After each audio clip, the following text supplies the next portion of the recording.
ओम शांति। आज 24 जनवरी 2021 के अव्यक्त मधुर महावाक्य। और ये अव्यक्त मधुर महावाक्य बाप दादा ने 17 अक्टूबर 1987 को सुनाए थे, जिसमें विशेष ब्राह्मण जीवन का फाउंडेशन श्रृंगार पवित्रता। बाबा कहे, आप बच्चे जहान के नूर हो, पूजनीय हो। ब्राह्मण पूजनीय कैसे? तो बाबा के ब्राह्मण सो देवता बनते और देवताएं होते ही पूजनीय है। लेकिन सभी पूजनीय देवताएं होने के बावजूद भी देखा गया कि भक्ति मार्ग में सबकी पूजा की विधि अलग अलग होती है। किसी की विधि पूर्वक पूजा होती है, हर कर्म की पूजा होती है, विधि पूर्वक श्रृंगार होते हैं, विधि पूर्वक भोग लगता है। लेकिन बाबा कहे, उसका मुख्य आधार क्या? क्यों हरेक की एक समान पूजा नहीं होती है? किसी की ऐसे ही काम चलाओ पूजा हो जाती है, विधि पूर्वक नहीं होती है, विधि पूर्वक न भोग लगता है न श्रृंगार होता है। तो उसका कारण बाबा कहे उनकी धारणा, और धारणा में भी मुख्य पवित्रता की धारणा। पवित्रता की गहराई बाबा ने स्पष्ट की है कि 4 स्तर पर पवित्रता को जिन्होंने विधि पूर्वक अपनाया है, आदि अनादि गुण के रूप में उसको धारण किया हुआ है, तो चारों स्तर की पवित्रता अर्थात मन वचन कर्म, कर्म में संबंध संपर्क आ जाता, और स्वप्न, ये चारों स्तर की पवित्रता जिन्होंने धारण की हुई है, उसी के हिसाब से पूजा में भी अंतर पड़ जाता है। फिर बाबा ने उसकी गहराई बताई है कि किसी देवताओं की पूजा देखो तो सदा होती है, निरंतर होती है और यथार्थ होती है। उसका कारण यथार्थ अर्थात हर बोल में, हर कर्म में, हर संकल्प अर्थ सहित हो, जिसके चेहरे से, चलन से, मुख से, नैनों से पवित्रता के वाइब्रेशन सदा आते हो, तो बाबा कहे उनकी पूजा भी विधिसर होती है। जो ब्राह्मण जीवन की दिनचर्या है, उस दिनचर्या को विधिसर पालन करते हैं, यथार्थ रीति चलते हैं, हर श्रीमत को सिर माथे करके चलते हैं, तो उनकी पूजा भी विधिसर होती है। पवित्रता की गहराई बाबा ने बताई है, और उस गहराई का जो विशेष महत्व बताया है, कैसे हम ब्राह्मणों को भी उस स्तर की पवित्रता को अपने जीवन के अंदर धारण करने की आवश्यकता है। सुनते हैं बाबा के मधुर महावाक्य। आज का मुरली का शीर्षक है ब्राह्मण जीवन का श्रृंगार पवित्रता। आज बाप दादा अपने विश्व के चारों ओर के विशेष होवनहार पूज्य बच्चों को देख रहे हैं। सारे विश्व में से कितने थोड़े अमूल्य रत्न पूजनीय बने हैं। पूजनीय आत्माएं ही विश्व के लिए विशेष जहान के नूर बन जाते हैं।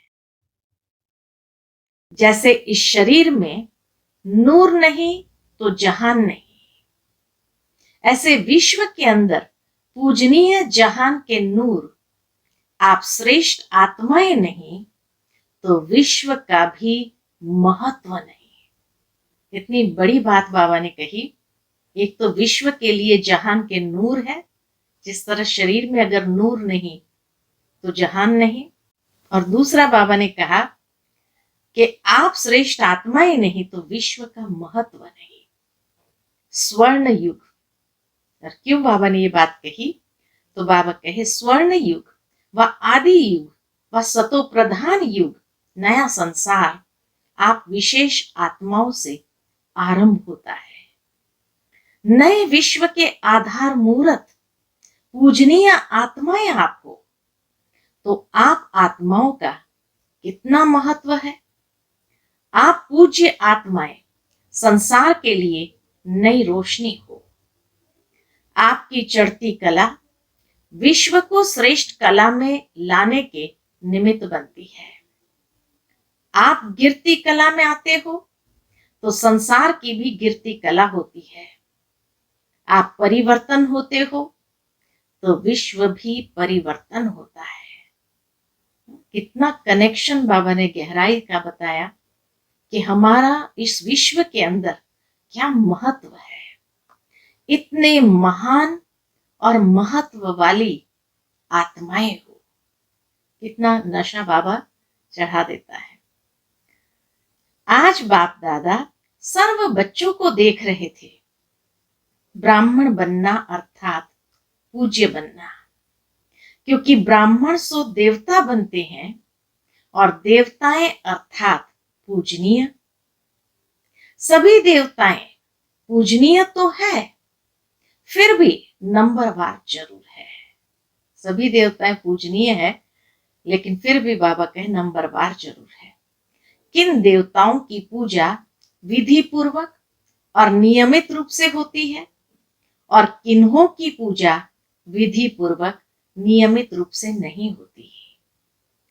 किन्हों के हर कर्म की पूजा होती है और किन्हों के हर कर्म की पूजा नहीं होती है। कोई का विधि पूर्वक हर रोज श्रृंगार होता है और कोई का श्रृंगार रोज नहीं होता है। ऊपर ऊपर से थोड़ा बहुत सजा लेते हैं, लेकिन विधि पूर्वक नहीं। कोई के आगे सारा समय कीर्तन होता है और कोई के आगे कभी कभी कीर्तन होता है। इन सभी का कारण क्या है? ब्राह्मण तो सभी कहलाते हैं, ज्ञान योग की पढ़ाई भी सभी करते हैं, फिर भी इतना अंतर क्यों? बाबा कहे धारणा करने में अंतर है। फिर भी विशेष कौन सी धारणाओं के आधार पर नंबरवार होते हैं जानते हो? तो बाबा कहे पूजनीय बनने का विशेष आधार पवित्रता के ऊपर है। जितना सर्व प्रकार की पवित्रता को अपनाते हैं, उतना ही सर्व प्रकार के पूजनीय बनते हैं। और जो निरंतर विधि पूर्वक आदि अनादि विशेष गुण के रूप से पवित्रता को सहज अपनाते हैं, वही विधि पूर्वक पूज्य बनते हैं। निरंतर विधि पूर्वक आदि अनादि विशेष गुण पवित्रता को जो सहजता से अपनाते हैं, वही विधि पूर्वक पूज्य बनते हैं। सर्व प्रकार की पवित्रता क्या है? अब सर्व प्रकार की पवित्रता, तो सर्व प्रकार की पवित्रता क्या है? जो आत्माएं सहज स्वतः हर संकल्प में, बोल में, कर्म में सर्व अर्थात ज्ञानी और अज्ञानी आत्माएं सर्व के संपर्क में सदा पवित्र वृत्ति, दृष्टि, वाइब्रेशन से यथार्थ संपर्क संबंध निभाते हैं, इसको ही सर्व प्रकार की पवित्रता कहते हैं। तो बाबा ने सर्व प्रकार की पवित्रता अर्थात जो आत्माएं सहज स्वतः हर संकल्प में, बोल में, कर्म में सर्व अर्थात ज्ञानी अज्ञानी आत्माएं सर्व के संपर्क में सदा पवित्र वृत्ति, दृष्टि, वाइब्रेशन से यथार्थ संबंध संपर्क निभाते हैं, इसको ही सर्व प्रकार की पवित्रता कहते हैं। अंडरलाइन करने वाली ये बात है। फिर और बात बताई, मन वचन कर्म तो है ही, लेकिन स्वप्न में भी स्वयं के प्रति व अन्य कोई आत्मा के प्रति सर्व प्रकार की पवित्रता में से कोई कमी न हो। बाबा कहे स्वप्न में भी स्वयं के प्रति व अन्य कोई आत्मा के प्रति सर्व प्रकार की पवित्रता में से कोई कमी न हो। मानो स्वप्न में भी ब्रह्मचर्य खंडित होता है व किसी आत्मा के प्रति किसी भी प्रकार की ईर्ष्या व आवेश के वश कर्म होता है या बोल निकलता है, क्रोध के अंश रूप में भी व्यवहार होता है, तो इसको भी पवित्रता का खंडन माना जाएगा। सोचो, जब स्वप्न का भी प्रभाव पड़ता है तो साकार में किए हुए कर्म का कितना प्रभाव पड़ता है। यानी ईर्ष्या, द्वेष, क्रोध का अंश, ये भी इम्प्योरिटी है। इसलिए खंडित मूर्ति कभी पूजनीय नहीं होती। खंडित मूर्तियां मंदिरों में नहीं रहती है, आजकल के म्यूजियम में रहती है। वहां भक्त नहीं आते, सिर्फ यही गायन होता कि बहुत पुरानी मूर्तियां हैं, बस। उन्होंने स्थूल अंगों के खंडित को खंडित कह दिया है, लेकिन वास्तव में खंडित अंग नहीं, लेकिन वास्तव में किसी भी प्रकार की पवित्रता में खंडन होता है तो वह पूज्य पद से खंडित हो जाती है। ये गहराई बाबा ने बताई। पवित्रता का खंडन पूज्य पद से खंडित कर देती है। ऐसे चारों प्रकार की पवित्रता विधि पूर्वक है तो पूजा भी विधि पूर्वक होती है। मन, वाणी, कर्म, कर्म में संबंध संपर्क आ जाता है और स्वप्न में भी पवित्रता। तो मन, वाणी, कर्म और स्वप्न में भी पवित्रता, इसको कहते हैं संपूर्ण पवित्रता। कई बच्चे अलबेलेपन में आने के कारण चाहे बड़ों को चाहे छोटों को इस बात में चलाने की कोशिश करते हैं कि मेरा भाव बहुत अच्छा है लेकिन बोल निकल गया, वह मेरा लक्ष्य, मेरी एम ऐसी नहीं थी लेकिन हो गया। या कहते हैं कि हंसी मजाक में कह दिया अथवा कर लिया। यह भी चलाना है, इसलिए पूजा भी चलाने जैसी होती है। यह अलबेलापन संपूर्ण पूज्य स्थिति को नंबरवार में ले आता है। यह भी अपवित्रता के खाते में जमा होता है। सुना है ना, पूज्य पवित्र आत्माओं की निशानी यही है। क्या निशानी है? उन्हों की चारों प्रकार की पवित्रता स्वाभाविक, सहज और सदा होगी। स्वाभाविक, सहज और सदा होगी। चारों प्रकार की पवित्रता, मेहनत नहीं उसमें। मन, वचन, कर्म और स्वप्न, उनको सोचना नहीं पड़ेगा, लेकिन पवित्रता की धारणा स्वतः ही यथार्थ संकल्प, बोल, कर्म और स्वप्न लाती है। यथार्थ अर्थात एक तो युक्ति युक्त, दूसरा यथार्थ अर्थात हर संकल्प में अर्थ होगा, बिना अर्थ नहीं होगा। ऐसे नहीं कि ऐसे ही बोल दिया, निकल गया, कर लिया, हो गया। ऐसी पवित्र आत्मा सदा हर कर्म में अर्थात दिनचर्या में यथार्थ युक्ति युक्त रहती है। तो ऐसी पवित्र आत्मा सदा हर कर्म में अर्थात दिनचर्या में यथार्थ युक्ति युक्त रहती है। इसीलिए पूजा भी उनके हर कर्म की होती है, अर्थात पूरे दिनचर्या की होती है। उठने से लेकर सोने तक भिन्न भिन्न कर्म के दर्शन होते हैं। अगर ब्राह्मण जीवन की बनी हुई दिनचर्या प्रमाण कोई भी कर्म यथार्थ व निरंतर नहीं करते तो उसके अंतर के कारण पूजा में भी अंतर पड़ेगा। मानो कोई अमृत वेले उठने की दिनचर्या में विधि पूर्वक नहीं चलते तो पूजा में भी उनके पुजारी भी विधि पूर्वक क्या करते हैं। तो बाबा कहे तो पूजा में भी उनके पुजारी भी उस विधि में नीचे ऊपर करते हैं।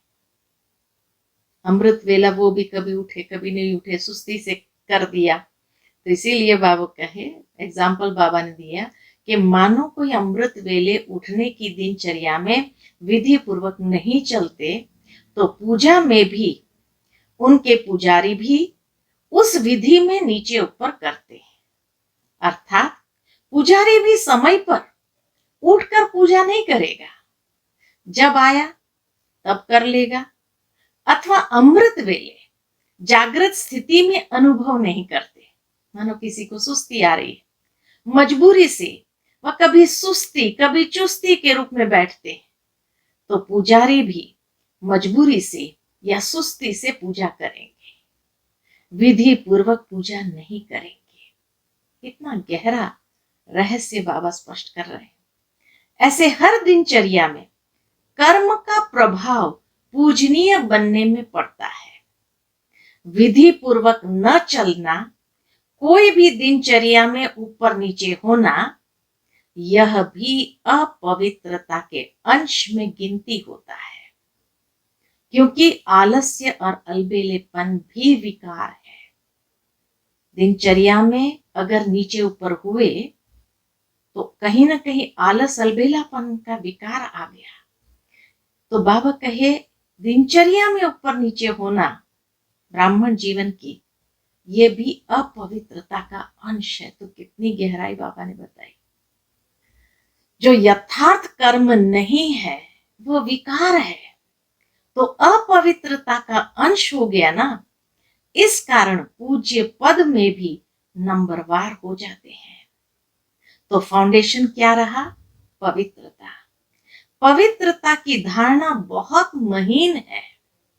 पवित्रता के आधार पर ही कर्म की विधि और गति का आधार है। पवित्रता सिर्फ मोटी बात नहीं। ब्रह्मचारी रहे या निर्मोही हो गए, सिर्फ इसको ही पवित्रता नहीं कहेंगे। पवित्रता ब्राह्मण जीवन का श्रृंगार है। तो हर समय पवित्रता के श्रृंगार की अनुभूति चेहरे से, चलन से औरों को हो। दृष्टि में, मुख में, हाथों में, पांवों में सदा पवित्रता का श्रृंगार प्रत्यक्ष हो। कोई भी चेहरे तरफ देखे तो फीचर से उन्हें पवित्रता अनुभव हो। जैसे और प्रकार के फीचर्स वर्णन करते हैं, वैसे यह वर्णन करें कि इनके फीचर से पवित्रता दिखाई देती है। नैनों में पवित्रता की झलक है, मुख पर पवित्रता की मुस्कुराहट है, और कोई बात उन्हें नजर न आए। इसको कहते हैं पवित्रता के श्रृंगार से श्रृंगारी हुई मूरत। समझा? पवित्रता की तो और भी बहुत गुह्यता है, वह फिर सुनाते रहेंगे। जैसे कर्मों की गति गहन है, पवित्रता की परिभाषा भी बड़ी गुह्य है, और पवित्रता ही फाउंडेशन है। तो पवित्रता की परिभाषा भी बड़ी गुह्य है और पवित्रता ही फाउंडेशन है। अच्छा, आज गुजरात आया है। गुजरात वाले सदा हल्के बन नाचते और गाते हैं। चाहे शरीर में कितने भी भारी हो, लेकिन हल्के बन नाचते हैं। गुजरात की विशेषता है सदा हल्का रहना, सदा खुशी में नाचते रहना, और बाप के व अपने प्राप्तियों के गीत गाते रहना। बचपन से ही नाचते गाते अच्छा है। ब्राह्मण जीवन में क्या करते हो? पूछते बाबा। ब्राह्मण जीवन अर्थात मौजों की जीवन। गरबा रास करते हो तो मौज में आ जाते हो ना। अगर मौज में न आए तो ज्यादा कर नहीं सकेंगे। मौज मस्ती में थकावट नहीं होती है, अथक बन जाते हैं। तो ब्राह्मण जीवन अर्थात सदा मौज में रहने की जीवन, वह है स्थूल मौज, और ब्राह्मण जीवन की है मन की मौज।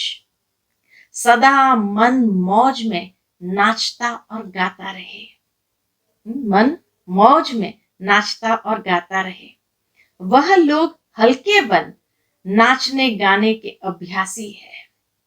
तो इन्हों को ब्राह्मण जीवन में भी डबल लाइट हल्का बनने में मुश्किल नहीं होती है।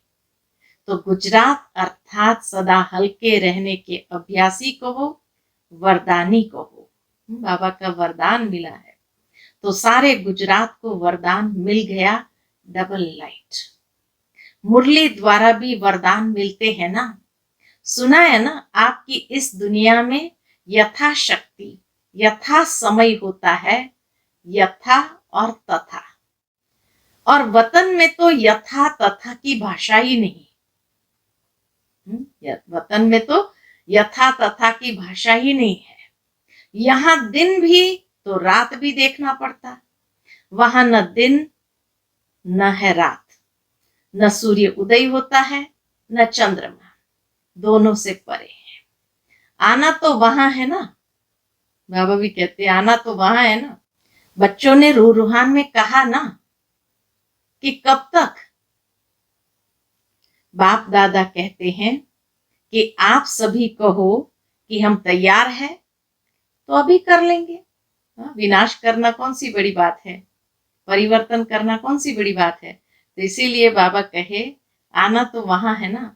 बच्चों ने भी रूहान में कहा ना कि कब तक। बाप दादा कहते हैं कि आप सभी कहो कि हम तैयार हैं तो अभी कर लेंगे। फिर कब का तो सवाल ही नहीं है। कब? तब तक है जब तक सारी माला तैयार नहीं हुई है। ये कब शब्द, तो बाबा कहे कब? तब तक है जब तक सारी माला तैयार नहीं हुई है। अभी नाम निकालने बैठते हो तो 108 में भी सोचते हो कि यह नाम डाले व नहीं। अभी 108 की माला में भी सभी वही 108 नाम बोले नहीं, फर्क हो जाएगा ना।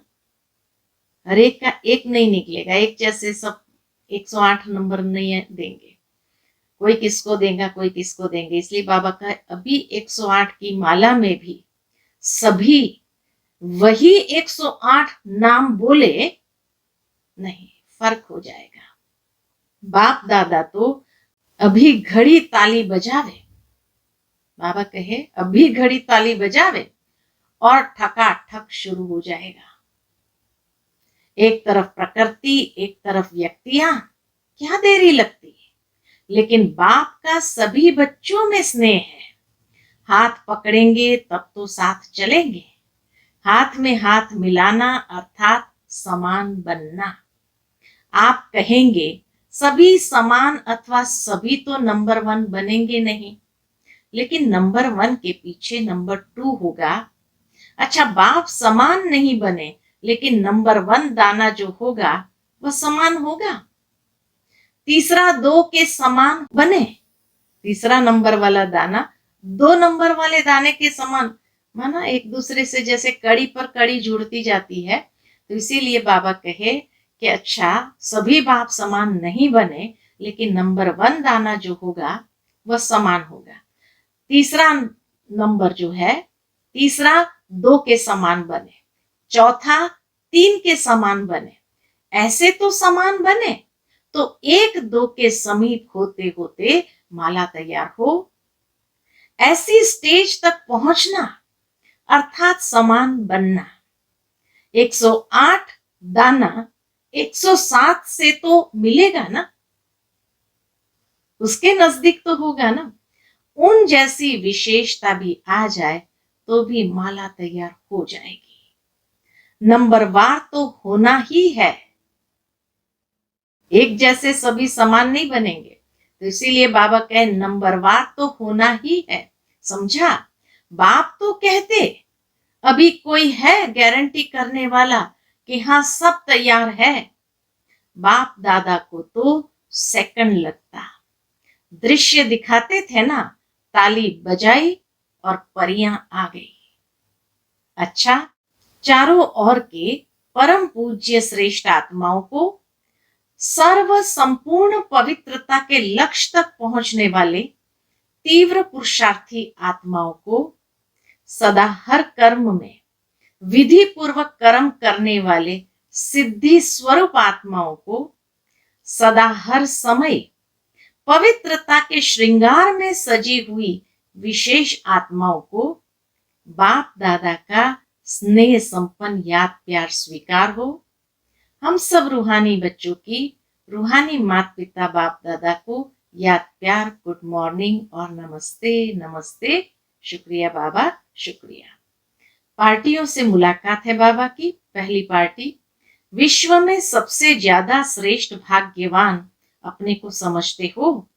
सारा विश्व जिस श्रेष्ठ भाग्य के लिए पुकार रहा है कि हमारा भाग्य खुल जाए, आपका भाग्य तो खुल गया। इससे बड़ी खुशी की बात और क्या होगी।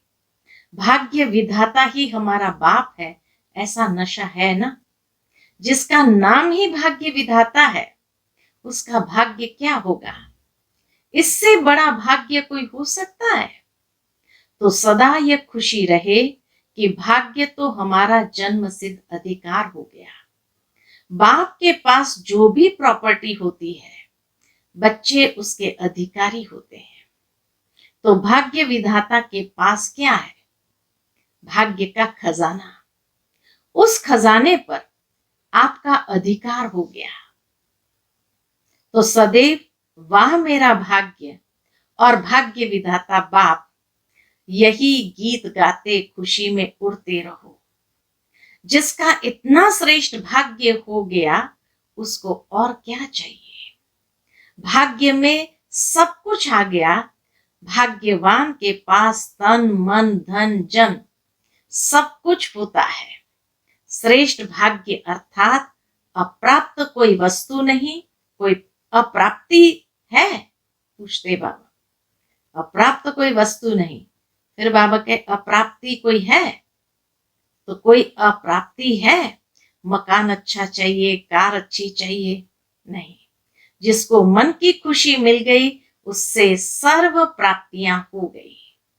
कार तो क्या, लेकिन कारों का खजाना मिल गया। कोई अप्राप्त वस्तु है ही नहीं।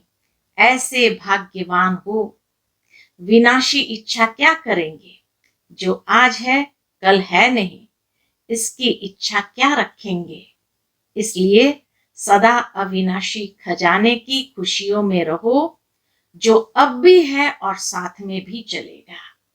यह मकान कार व पैसे साथ नहीं चलेंगे, लेकिन यह अविनाशी खजाना अनेक जन्म साथ रहेगा। कोई छीन नहीं सकता, कोई लूट नहीं सकता। स्वयं भी अमर बन गए और खजाने भी अविनाशी मिल गए।